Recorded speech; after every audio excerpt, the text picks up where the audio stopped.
I've been concerned for quite a while.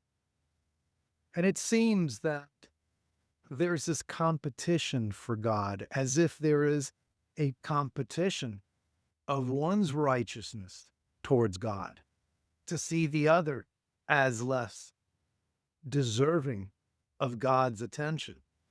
It is as if the struggle of Cain versus Abel for God's approval and God's recognition is alive and well today. The struggle for God's approval, as some exclaim, "How dare you claim to be chosen to be a light?" The same that hold to that mentality also say, "You've been replaced by God." Many hold to that belief. Who's the wiser, I ask? How valid can a faith system be that depends on violence to confirm its faith upon others? How valid can a faith system be that depends on convincing others to convert them to their faith? And if you don't agree, you're not going to be going to a nice place, so you're told. How valid can a faith system be that depends on the demise of other faiths? We speak of progress in medicine, technology, and science.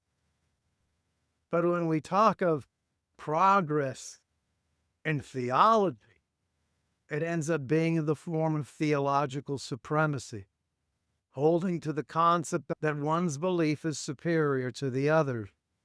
The thought of our belief is closer to God. We know God better than you. Also, the mindset that you must agree the way we believe, or else. At what point do we stop and realize that the evolution of thoughts and ideas regarding theology through the centuries have come from someone's creative idea that stemmed from the Hebrew Scriptures in the realm of progressive revelation under the umbrella of faith has not been progress, as there is no peace in this world. And as of today, according to international organizations, there's 22 conflicts, or more, because it depends on how you label them. You could label them progressively to minimize the sting of the truth of the conflicts. Definitely there are wars. There's definitely no progress of ideas. When we have faith contingent on violence towards others to suppress them, nor when you have others spending millions trying to convert others to their faith, that's not progress. It's interesting that all these faith offshoots for the last 2 millennia derive from someone's creative idea, stemming from the Hebrew Scriptures. And yet they all expect that those who believe in the Hebrew Scriptures, as I do, they want us to then believe the way they do, as if their view is authoritative, forgetting the origin of their faith system and how instrumental it was as a social political tool for control.